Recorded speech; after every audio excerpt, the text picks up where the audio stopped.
Screen देखा पिले आज्ञा सर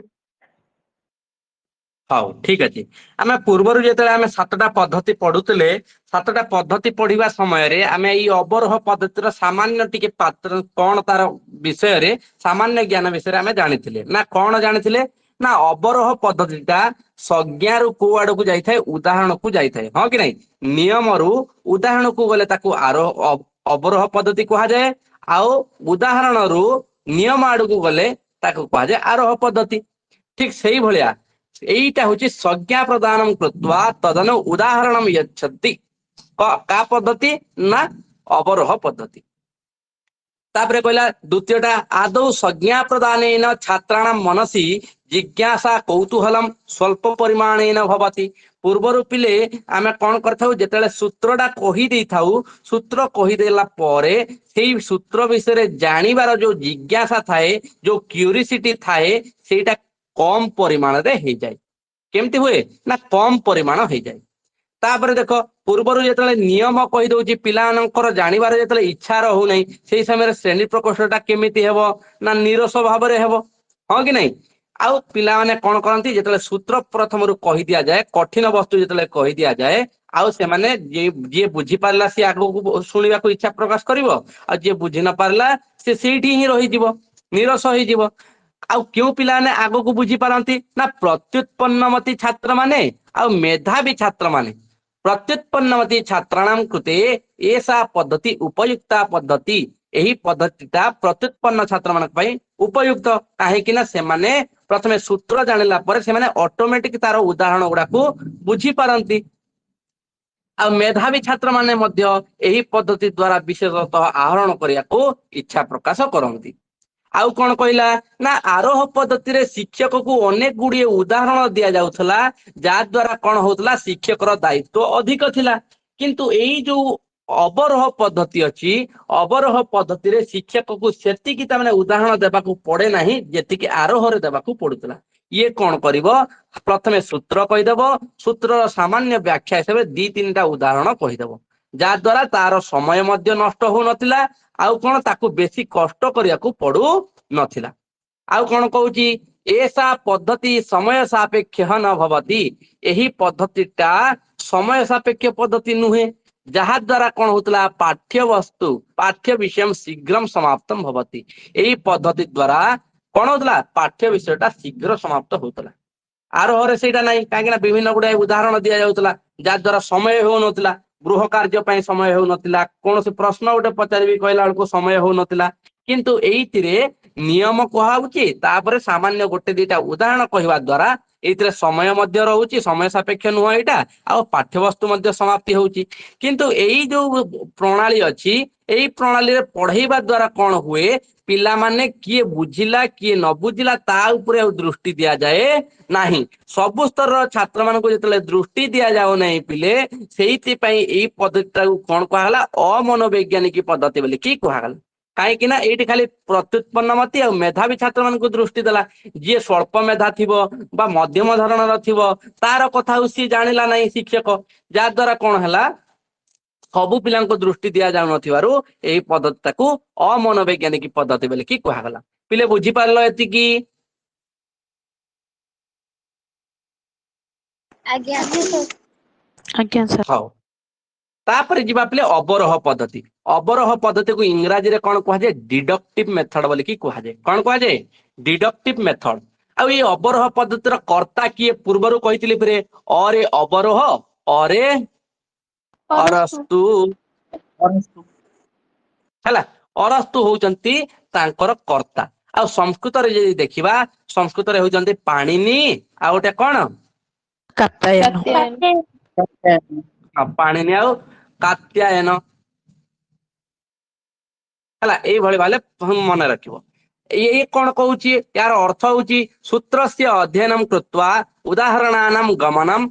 अवरोह इति उच्यते सूत्र को कही देकी उदाहरण आड़ को जी जाई थाए ताकू कहा जाए अवरोह पद्धति पूर्व सूत्र कहूँ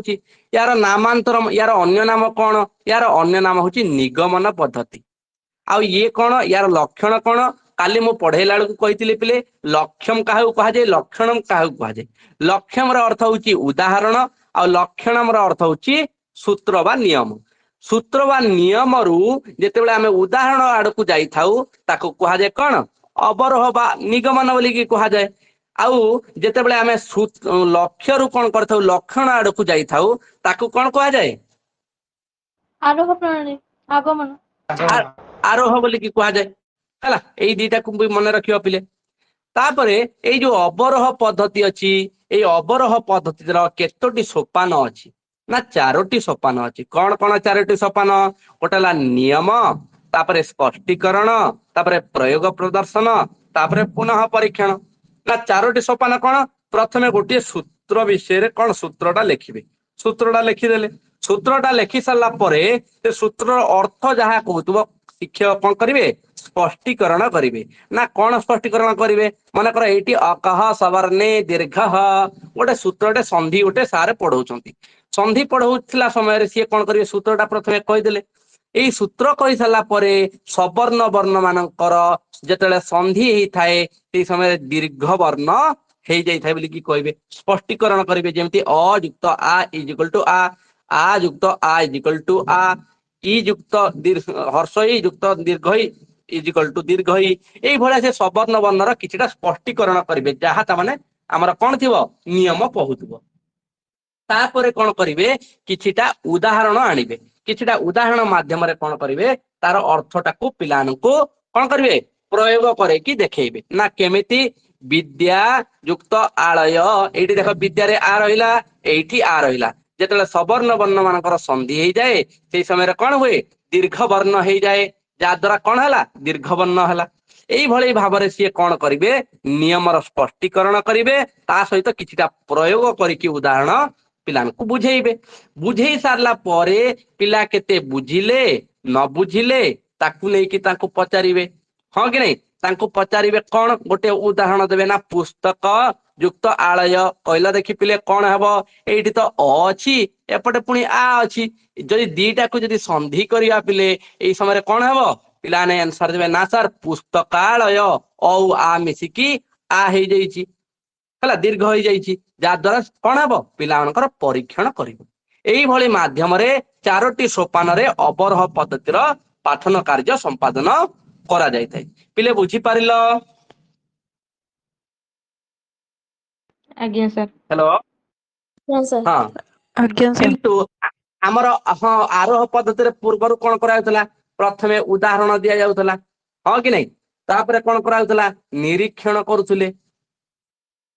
हला निरीक्षण पर कोन करा होतला पिले ना नियम कुहा होतला नियम पर कोन परीक्षण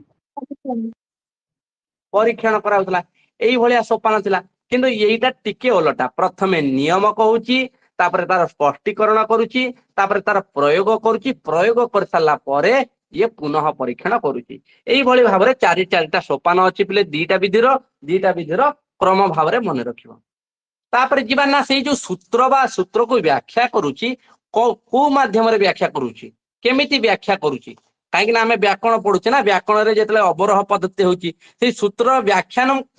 केमिति करूची ना व्याख्यानम षड्विधम श्रुतम बोली की कहा जाए ना कोन कोन छोटा पदश्चेद पदार्थोक्ति ही विग्रहो वाक्य योजना आक्षेपार्थ समाधानम व्याख्यानम षड्विधम श्रुतम ए जो हमर व्याकरण रे जो सूत्र थाए बा जहा जो पद थाए ताको व्याख्या करिया पई 6टी जिंसर माध्यम रे बुझा जाई थाए ना कोन प्रथमे पदच्छेद करिवो प्रत्येकम पदानाम पृथकीकरणम प्रत्येक पद मानकर प्रथमे पृथक करिवो अलगा अलगा करिवो तापरे कोन पदार्थोक्ति प्रत्येक पदानाम अर्थेन सह वाक्यांश बोधः प्रत्येक पद मानकर अर्थ सहित तार वाक्य रे कोन अर्थ बुझौची ता विषय रे बुझेइबो तापरे कोन समास पदानाम व्यास वाक्यम बा व्युत्पत्ति विग्रह रो अर्थ होची कोन ना समास वाक्य जदी अछि विद्यालय विद्यानाम आलय विद्यालय एई भली भाबरे समास रो व्यास वाक्य व्युत्पत्ति उडा को कहिबो आउ कोन वाक्य योजना माने समुचित भाव रे केमिति कहा परे को वाक्यडा कहा परे क्यों विभक्ति लागिबो सी सबु जिंस को तुमे कोन करिवो समुचित भाव रे क्रम भाव रे लिखिबो आउ कौन कहूची आक्षेप सूत्रे अविद्यमान अर्थान विषय विचार सबु सूत्र रे गोटे सूत्र मनकर गोटे देला पिले कौन इको यण अछि तीनटा पद अछि हला तीनटा पद अछि इको यण अछि एई तीनटा पद रे कौन होउची तीनटा पद रे कौन संपूर्ण अर्थ बुझौची बुझौ नै किंतु एई तीनटा पद रे कौन अर्थ अछि अविद्यमान जोटा देखा जाउ नै सेही अर्थ को केमिति विचार करा जिवो सेही विषय रे कहिला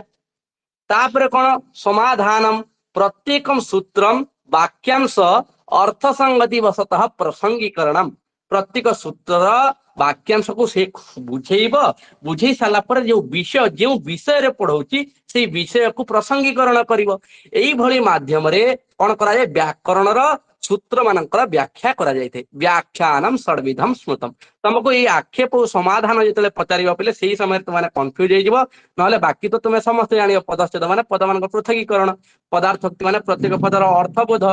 विग्रह माने समासर विग्रह पिले वाक्य योजना माने वाक्यर समुचित योजना हैला वाक्य मानकर तापरे आक्षेप होची सूत्र जोटा देखा जाउनी तार अर्थ मध्य बुझेइबो आ बुझेई साला परे ताकू जो विषय पढ़ौची से विषय सहित सेटाकू जोड़िबो एई भली भाबरे व्याख्या करा जायते पिले तापरे देखिबा आउ कोन एई जो पद्धति अछि पिले एई पद्धतिर कोन गुण दोष अछि पिले बहुत जोर वर्षा भी होची घड़घड़ी भी मारुची हैला शीघ्र शीघ्र टिके सार दबा आजी हैला देखो एई जो पद्धति अछि एई पद्धतिर कोन कोन गुण और कोन कोन दोष अछि टिके देखिबा पूर्वरु कहितली पिले एईटा समय सापेक्ष हेई न थाए शिक्षक ऊपर कोनोसी भारा प्राप्त हेई न थाए सहजरे से कोनोसी विषयटाकू बुझेई देई थाए सेहिति पई अध्यापकस्य शिक्षादान कार्ये सुगमम एवं सरलम च भवति एई पद्धतिटा अध्यापक पई सरल आउ सुगम पद्धति अटे आउ कौन कहूची मेधावी छात्रा अनया पद्धत्या विशेषतः आहरण करवंती काहेकि ना गोटे सूत्र कहि दिया गला पिला जी मेधावी थिबो प्रत्युत्पन्नमती छात्र माने थिबे से अर्थ को देखि कि निजे निजे गोटे गोटे उदाहरण क्रिएट करिवे निजे निजे गोटे गोटे उदाहरण खोजी कि एटा केउ संधि एटा दीर्घ संधि एटा यण संधि एटा अयादि संधि सेही विषय से माने जानिबे पिले तापरे कौन कहूची एटा समय सापेक्ष नास्ति एषा पद्धति समय सापेक्ष पद्धति नास्ति अतः पाठ्यक्रम समयानुसारेण समापनम भवति एई पद्धतिटा पाठ्यक्रम और समापन ही थाए काहे कि समय सापेक्ष नुहे किनो आरो पद्धति रे कोन होतला बहुत गुडे उदाहरण गुडा को देबा पड़तला जा द्वारा पिलानकर सिलेबस कंप्लीट हो नथला हाँ कि नहीं एई सिलेबस कंप्लीट हो पारिबो जोटा पाठ्यक्रम पढ़ेबी बोली कि भाबी कि जाइथिबो सेटा को समय सारी भी पारिबो तापरे कहला कोन विद्यार्थी नाम मनसी जिज्ञासाया कौतूहलम सृष्टि भवति एइथिरे किछिटा मेधावी छात्र मानक मनरे किछिटा प्रत्युत्पन्नमती छात्र मानक मध्यरे कोन हेते कौतूहल सृष्टि हेते कोन कौतूहल सृष्टि हेते बले जिज्ञासार कौतूहल सृष्टि हेते जानिबार कौतूहल सृष्टि हेते किंतु जो माने अधम अछंती मध्यम अछंती स्वल्प मेधा संपन्न छात्र माने अछंती से माने पूर्वरु सूत्र कहि देले अज्ञात विषय को जानि परिबे कि जानि परिबे नै जा द्वारा सेटा कोन हेतै कक्षा प्रकोष्ठता पूरा निरस होई जाई थाए हला निरस हेबा द्वारा कोन होय पिला माने सेटा को तार सटीक अर्थ बुझी पारंती नाही हला जा द्वारा पूर्वरु ही से माने निष्क्रिय होई जांती तांको पढेबा पय आ इच्छा ही लागे नाही तापरे कहूची छात्रा अल्पीयसी काले ज्ञानम प्राप्नुवन्ति माने कौन एई कम समय रे जो मेधावी छात्र माने थांती बहुत गुडे उदाहरण दिया जाय ना नहीं आरोहरे ता द्वारा कौन हुए तांको बोरिंग लगे पिले किंतु मेधावी छात्र माने कौन करंती स्वल्प समय मध्य रे जेमती सूत्रर व्याख्याटा को बुझी जानती बुझी गला परे ऑटोमेटिक से विषयटा को पढंती ताले एईटा किछिटा छात्र माने एइतरे कम समय मध्य रे तांकर ज्ञान पाइथान आउ कौन यही पद्धतिटा क्यों स्तर रे पढ़ा जाए यही पद्धतिटा उच्च स्तरीय छात्रा अनया पद्धतिया पठंती यही पद्धति रे उच्च स्तरीय छात्र माने पाठ करथांती जेतेबेले एबे देखो तुमे कॉलेज लेवल को आसिलणी कॉलेज लेवल रे तुम मानको कोन आउ उदाहरण द्वारा पढाउची कि अकह वर्ण दीर्घ ना कुहाउची कोन ना सबर्ण वर्ण मानक थिले पिले सेठी दीर्घ वर्ण होउची कहा जाउची ना नहीं एई भलिया तुमको उदाहरण दिया जाय बेसी उदाहरण देकी सामान्य सूत्र माध्यम रे तुमको पढ़ा जाउची सेहि पई एई पद्धतिटा उच्च स्तरीय छात्र मानक पई उपयुक्त पद्धति पिले बुझी पारलो आज्ञा सर आज्ञा हाँ एबे तुम मानक मनरे गोटे प्रश्न आसुथिबो पिले ना भाई ना काले तो हमको आरोह पद्धति पढ़ेला बेले कहिथिले ना प्राथमिक तथा निम्न माध्यमिक स्तर रे व्याकरण पढ़ाइबा पई आरोह और अवरोह पद्धतिर प्रयोग कराउछि बोली कि आज पुणी कोन पई कहले ना उच्च स्तरीय पिलानक पई बोली कि पूर्वरु जेतले मु व्याकरण शिक्षण उद्देश्य पढ़ौतिली पिले सेही समय मु तुमको बारंबार कहितिली ना कोन कहितिली ना जेतेबेले व्याकरण पढ़ा जाए सेही समय केउ पद्धतिर प्रयोग करा जाए ना आरोह पद्धतिर प्रयोग करा जाए जदि विषयटा अत्यधिक सरल हेतिबो विषयटा अत्यधिक सरल हेतिबो समस्त बुझी पारिबे बोली शिक्षक जदि अनुभव करंती ताले सेही स्थान रे केउ पद्धतिर व्यवहार करा जाए कहले देखि अवरोह पद्धतिर ठीक सेही वेरी गुड सेही हिसाब रे मु कहितिली ना एई जो निम्न माध्यमिक आ प्राथमिक स्तर रे कौन करा जाए सामान्य भाव में आरोह और अवरोह पद्धतिर प्रयोग करा जाए किंतु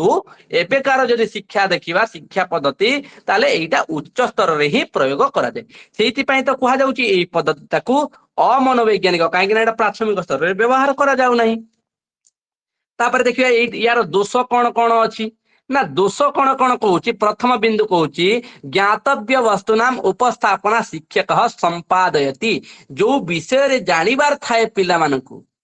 से विषय को जेतेबेले शिक्षक पूर्वरु कहि देई थाए ता द्वारा पिला मानक मनरे सुनिबार कौतूहल रहे नाही जेमिति आज सकाळे गोटे मु गोटे उदाहरण दउथली ना माँ झियो दी जण अछंती माँ झियो दी जण अछंती माँ झियोटी जानिया को चाहूची कोन गोटे रेसिपी जानिबा को चाहूची को भलिया रेसिपी ना पनीर तरकारी केमती रोषेई करा जाए तार रेसिपी से जानिबा पई चाहूची केमिति करंती शिखिया पई चाहूची सेही समय रे माटी कौन कले ना माटी कौन कले पूर्वरु कहीदेले अरे हे सेटा कौन जाननु पनीर टाकू पीस पीस करी काटी देबु छोट छोट क्यूब करके आ तू सेटाकू तेल रे टिके छाणी देकी हल्दी पानी रे पकई देबु तापर मसला करके मसला कसी देकी सेहितरे ता पनीर पकेइबु पनीर मसला जहा पकेइबा कथा एक्स वाई जेड जहा पकेइबा कथा पकेइबु एई भलिया कहि देकी घोड़े देबु किछि समय हेई गला परे ऊपर धनिया पत्र टिके पकई देबु हेई गला तो पनीर तरकारी आउ एईटा गोटे प्रकार कहले आउ गोटे प्रकार केमिति कहबे तू शिखिबा पई चाहू तो आसे तू मो पाखरे छिड़ा हो मु केमिति रोसई करूछु देखे कहबे एई दीटा भितरे पिले कोन कोन रहिबो पार्थक्य जेतेबेले माटी पूर्वरु रेसिपी विषय रे कहिदेले से छुआटा आउ अंतिम पर्यंत रोसई सरिया पर्यंत आउ रहिबो नाही रहिबो कि पूर्व तो जानी पकेला कहा पर कौन प्रोसेस हबो से सेठी छिड़ाई के देखिबो नाही किंतु द्वितीय प्रोसेस जेतेबेले आरंभ होउची जे जोटा द्वितीय माध्यम मु जोटा कहली तू आसे तू मो पाखरे छिड़ा हो मु आज केमिति रोसई करूची देखिबो एईटा कहबा द्वारा कौन हेबो से पूर्वरु रोसई माँ रोसई करिबा थारु रोसई सरिबा पर्यंत सब जिंस देखिबो ना नाही आज्ञा सर हाँ किंतु जदि मु जदि पूर्वरु सेई तार रेसिपीटा कहिदेबी ताहले से पिलाटी लास्ट पर्यंत ध्यान सहित सुनिबो कि जानिबार तार इच्छा रहिबो कि से तो जानिची ना पूर्वरु तेल रे छाणी देबो माँ हल्दी पानी रे पकई देबो एपटे मसला करी कसी की टमाटो फमाटो पकई देकी तापर कोन आनी के पनीर पकई देबो टमाटो सॉस टिके पकई देबो चिली सॉस टिके पकई देबो ऊपर धनिया पत्र टिके पकई देबो सेटा तो करबो सेटा मु जानिची आ कर देबी मु आउ थरे सी आउ थरे सेटा को देखिबा पई बा जानिबार कौतूहल आउ तार रहिबो नाही ठीक सेही भली एइतिरे कोन कहउची जानिथिबा विषय को हला ज्ञातव्य वस्तु नाम उपस्थापना शिक्षक आदौ संपादयति जोटा पिलाटी जानिया को चाहूची से जानिबा विषय को जदि कक्षार प्रथम भाग रे तुमे जदि उपस्थापना करदल ताले कक्षार अंतिम पर्यंत तार सुनिबार कौतूहल आउ रहे नाही बुझी पारलो समस्ते हेलो आज्ञा सर तापर कौन कहूची सूत्रस्य कंठस्थीकरणात् छात्राणां मानसिक भारः वृद्धि भवति सूत्र कंठस्थीकरण काहे ना पिला मानकू एठी सूत्र मुखस्थ करिया पई दिया जायते मुखस्थ करिवा द्वारा पिला मानकर कोन हुए मानसिक भार वृद्धि हुए ताकू मुखस्थ कठिन लागे से विषयटा को किंतु आरोह पद्धति रे कोन हुए उदाहरण द्वारा से माने बुझी जाआंती किंतु एइतरे मुखस्थ करिया को देबा द्वारा छात्र मानकर मानसिक भार वृद्धि हेते आ एई पद्धतिटा नियम रु उदाहरण आड़ को जीवा कारण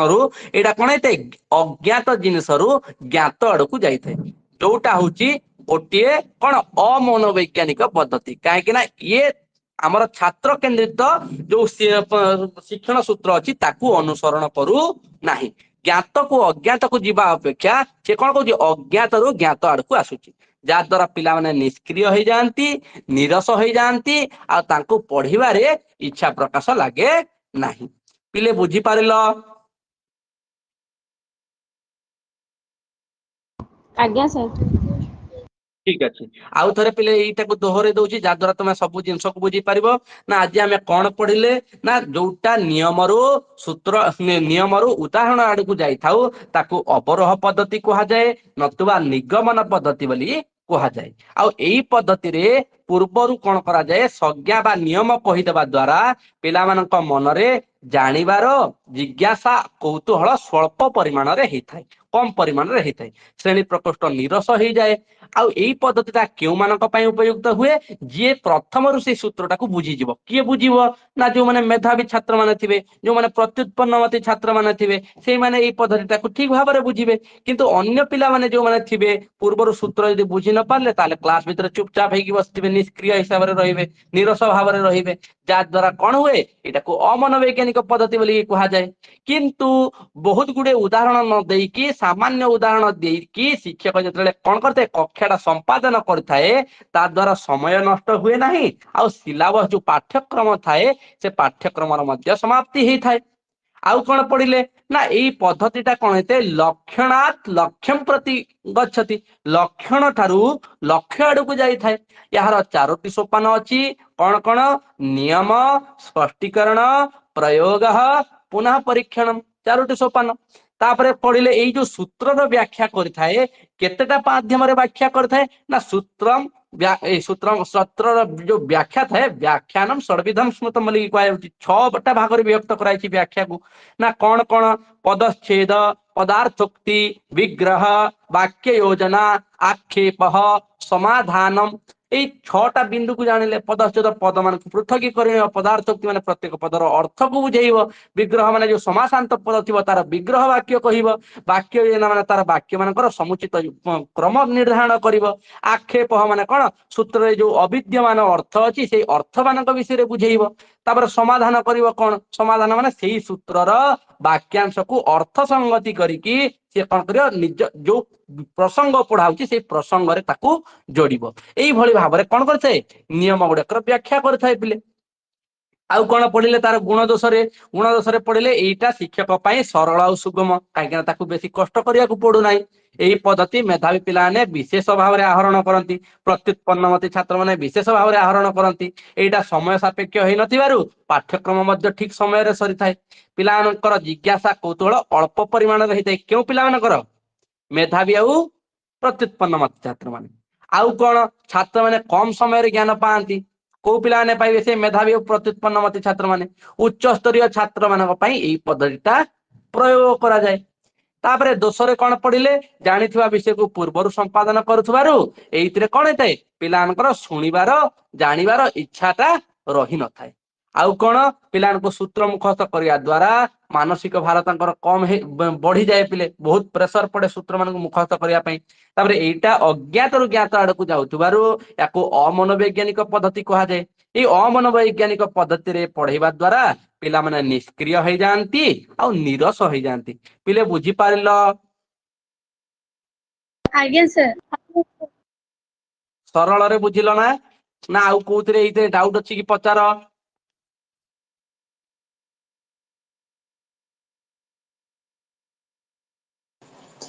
ସାର୍ ସମୟ ସାପେକ୍ଷ ମାନେ କଣ? ସମୟ ସାପେକ୍ଷ ମାନେ ଯେଉଁ ପଦ୍ଧତିରେ ଶିକ୍ଷକ ଅଧିକ ସମୟ ଗୋଟିଏ ବିଷୟ ବୁଝେଇବା ପାଇଁ ଯେଉଁଥିରେ ଅଧିକ ସମୟ ନେବାକୁ ପଡିଥାଏ, ଯେମିତି ଅକହସ ବର୍ଣ୍ଣେ ଦୀର୍ଘ ଗୋଟେ ଛୋଟ ସୂତ୍ର, ଗୋଟେ ସେ ସୂତ୍ରକୁ ବୁଝେଇବା ପାଇଁ ସିଏ କଣ କରିବ, ପ୍ରତ୍ୟେକ ସବର୍ଣ୍ଣ ବର୍ଣ୍ଣ ମାନଙ୍କର 4ଟାରୁ 5ଟା ଉଦାହରଣ ଦବ, ଯାହା ଦ୍ୱାରା ସମୟ ନଷ୍ଟ ହବ ନା ନାହିଁ, ସମୟ ଅଧିକ ଲାଗିବ ନା ନାହିଁ, ସେଇଟାକୁ କୁହାଯାଏ ସମୟ ସାପେକ୍ଷ ପଦ୍ଧତି। ଆଜ୍ଞା ସାର୍। ବୁଝିପାରିଲ? ଆଜ୍ଞା ହୁଁ। ସାର୍। ଆଉ କାହାର କଣ ଡାଉଟ ଅଛି କି?